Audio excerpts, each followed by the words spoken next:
All right, guys, it's going to be a TVT. As we said, we hyped this up enough, I do believe.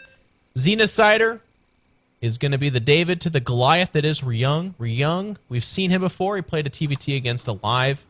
Unfortunately, that didn't go Ryung's way. Alive was able to take the advantage and then hold on to it on his way to victory. But this is a different game.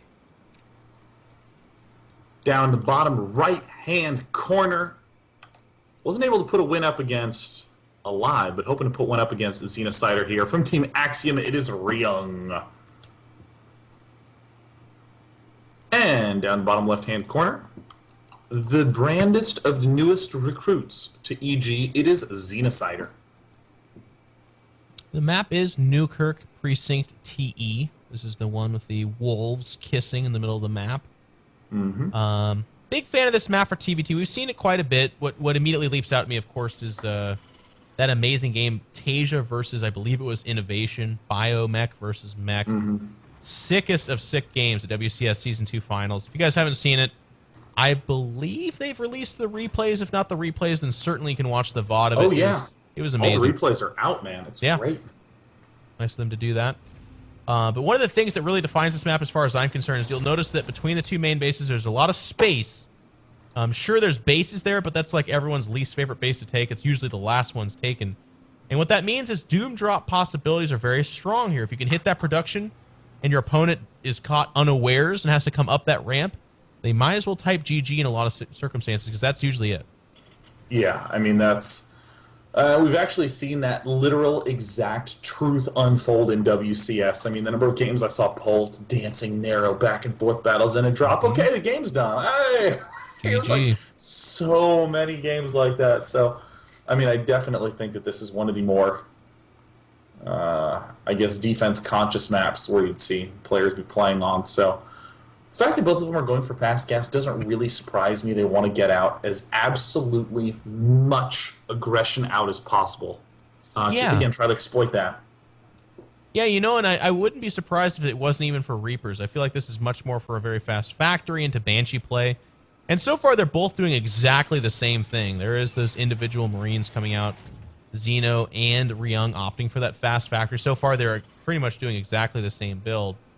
And again, the Banshee plays, it's not the Doom Drop that Sean and I just got done describing, but it's similar in the sense that it takes advantage of this space between the main bases, so it'll get there pretty quick. And then, of course, your pursuit angles are much more ineffective. Yeah. So it looks like we're seeing kind of interesting tech lab timing from Xenocider. He's definitely going for fast Banshee. Nothing quite yet out of Ryung. No second gas yet. Oh, no, both of them are going second gas. So it does definitely look like a cloaked Banshee-ish kind of thing. Yeah, you don't actually have to get the tech lab too super fast. That's why Day9 said that was interesting, because you can see here that, yeah, you can build the starport right on that, or you could just build the tech lab on the factory or the barracks right now, and it kind of finishes well before the starport ever does finish. But I guess with this tech lab here, we can see a couple of Hellions coming out. I'm actually a big fan of Widow Mines as opposed to the Hellions. The Hellions are much more the aggressive thing to come out of that factory now, whereas the Widow Mine can respond to the drop or another Banshee. So it looks like we're seeing that starport's almost finishing up. Ryung's is...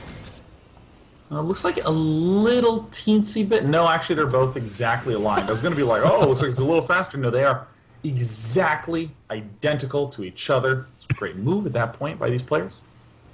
And Cloak does start first. Well, I'm not going to do this thing. It's like seconds difference, so big freaking deal. I mean, they're going Cloak Banshees, okay? Yeah. That's just they're doing that. So both going Cloak Banshees. Xeno does pull over here. He's going to be the first to scout. So far, Ryung has not scouted. He pokes up that ramp, sees the 4 Marines, 5 Marines, with lack of everything else. And when he looks at that, it's a little bit interesting because the Marine count's kind of heavy. Kinda, not really. There is the potential that this could be, you know, the double Widow Mine medevac Marine drop, maybe. But even then, I think you only have 4 Marines.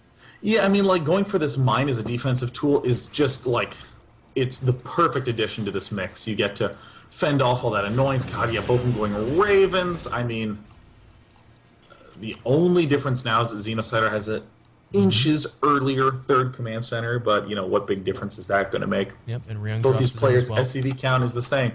Their Banshees high-five each other even. It's, I mean, it's like when you're in middle school and you encounter someone in the hall and you both kind of go left and right and left and right. And you decide to go past each other eventually. So this is stupidly similar. Let's see if Xeno's on top of things. So he's just hovering there. No! And he's actually going to lose this first Banshee essentially for free. He was distracted by the Banshee, his own mineral line. Widowmine and Marines combine for a devastating 1-2 punch against that Banshee that does 0 damage whatsoever. Ryung now switching in and showing him the error of his ways. Yeah, okay, a Raven moves out, so this Cloak is not the biggest of deals, but the Banshee of itself is actually a danger here. yeah, I mean everything's been tipped. This is just a gruesome reality at this point in time. There's not a lot of other ways to be describing exactly what's going down here. I mean, this is not the spot that you really can ever or should ever be in. No, and Xeno needed to pay attention. That, I mean, to be honest with you, that Widow Mine at that spot, I personally have seen it a handful of times, and I'm not a Terran player, I'm just a commentator, so I've seen these games where that happens a lot. Whereas Xeno grinds out these games countlessly. I mean, you can see they both did exactly the same build, almost to the frickin' T, almost to the second, excuse me, to be more accurate. So I feel like Xenocider definitely made a mistake that he's well aware of. He knows that that's something that happens quite often, and he should have been more on top of things.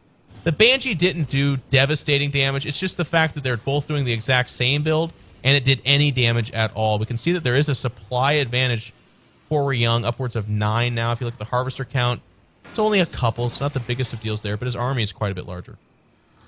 Yeah, so in this position, I mean, the only real edge that you have is that play that we were talking about beforehand, where you can kind of go for that big counter play, the big drop in the main base. In the unit tab, we see that, again, everything favoring Ryung, so Xenocider is just going to have to, oh, this is a big opportunity to pick this off. If he picks this off, that's going to be such a wonderful game for him in this position. He's going to be really happy with that, yeah. He does get that, and this Banshee's actually swinging down in here. And actually, Ryung looking to just hand over the advantage. There's the Banshee, takes most of its health off. It's at 15 health. It does outpace the Vikings. The Vikings should get out, or excuse me, the Vikings should miss out on the opportunity to kill that Banshee. But then Xenocider swings back with a couple of nice moves there, getting the Banshee at the natural and repelling this one at the main at the low cost of only 2 kills. I didn't see if those were Marines or SCVs, but regardless, their Harvester count is only separated by 2 Harvesters. Xenocider back in the game. So we see the Raven moving on into the backside, also trying to spot for drops. Stim lead, Combat Shield lead. Wow, Combat Shield lead does go to Xenocider, but he's not going to have that many Marines. So, I mean, Ryung, it's these little things. Oh, yeah, I'm going to be going for I'm going to be going for this reactor instead of going for the tech lab. So what does that mean? Well, I'm going to have way more Marines. Doesn't really matter if the combat shield's done, because we're going to see Ryung play pretty defensively until he has both anyways. He's going to be slowly gathering up resources to take a third. No real push intended for Ryung at this point in time. Even Xenocider is essentially saying, you know what, I just need to make sure.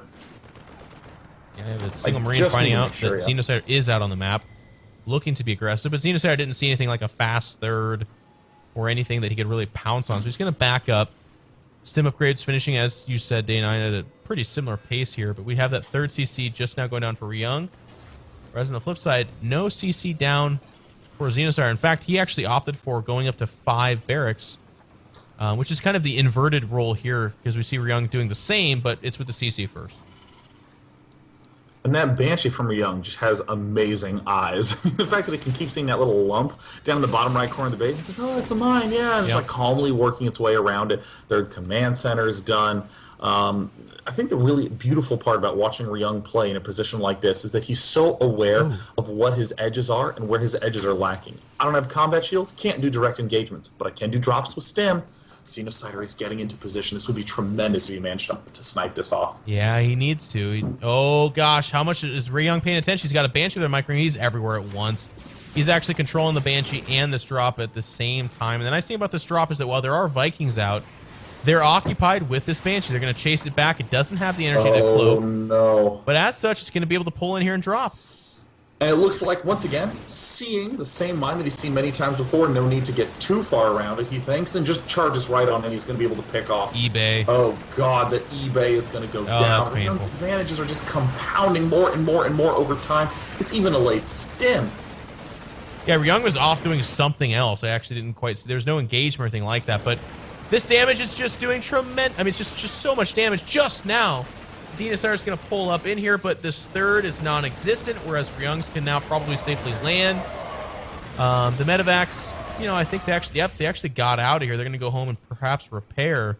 And Xenosire's just now trailing a supply, not by a gigantic margin, but I mean, look at this game. That +1 attack getting sniped, that's going to be a big deal in their big battle to come. And Ryung's just churning out of these barracks. He doesn't have anything to worry about. He's getting himself into position, looking at the unit count, 31 Marines, 5 tanks. He has a 11 SCV lead. And I mean, that's huge. I mean, that's going to be 400 minerals a minute. That's an extra 8 Marines every minute that Ryung's going to be able to pick up. That just adds up. And now getting his 2-1 upgrades, he's going to be at 2-1 when Xenosider's at 0-0. So Xenosider is doing everything of the usual look of this matchup, but I mean, Ryung is just showing what it means to be a pro. Oh, he's going to go in here. Actually, these tanks are at a weird angle. They just pick off 2 of the tanks, but the splash damage from the other 3 tanks did trim down the Marine count for Xeno by quite a bit. And I like this from Ryung. Actually, he still has that Raven, so he's able to go ahead and drop a couple of Seeker missiles. Ooh, 1 nice. connects, 2 connect, and, well, actually, all the tanks do still survive, but they do get softened up quite a bit. Third command center only now starting. Ryung has more everything, and that's what makes Xenosider know he's got to do something now. He's charging up. He knows those tanks are weak. There goes 1, 2 before they do anything. The third one goes down. The tanks at the back even getting some extra free shots, and it doesn't even matter. Ryung swarms it right before his +1 armor falls down. I don't see a long life for Xenosider in this, although he did manage to take Ryung to a pretty decent mid game. Xenosider was hanging in there, but he tripped up from that initial Banshee. He then nicely defended Ryung's Banshee, but since then, Ryung has kind of gotten that free drop in the back, sniping the +1 attack. And now he's going to be able to clamp down on this third base, probably before it ever completes, which is really bad, because that means he'll have to just go ahead and start it up again. Xenosider's going for the drop in the background. He needs to do something quite desperate, but Ryung knows that he's already here. He's not sieging just yet, but the Marines are here. They're actually going to already attack into this. And Xenosider, he's dying at the natural. He's dying at Ryung's base. I think we're about to go to ace match. There it is, GG. Wow. And Axiom comes back from being down 1-3. From the brink of doom, we managed to see a pullback from Axiom. I mean, now I don't know who's going to get sent out. I don't have that information. Do you know? Conrad is not a slow roller, Sean. This guy just poops it out there right off the bat. Show us, Conrad. He already did. It's Alicia versus Jaedong in a ZVP for that ace match. Wow. He's trying to hide it now. Don't be shy, Conrad. It's okay. We got to embrace it. We got to own it. It's going to be exciting either way. Sean, what's your thoughts on this ace match? Well, Jaedong has looked unbelievable versus Protoss lately. I absolutely give him the favorite. I wouldn't normally do that, but I completely have pure confidence in him right now. Isn't it funny what this Season 2 finals did for us? It used to be like, Jaedong gets a Protoss, LOL, that unlucky bastard. But now it's like he gets a Protoss. Ha! So lucky is Jaedong. Well, good for him in this spot. I mean, Alicia showing up again in the ace match, looking so good. It's going to be on Belshir Vestige. I can't wait. Let's go to break. We're going to take a quick break. When we come back, it's going to be that ace match. We'll see you guys soon.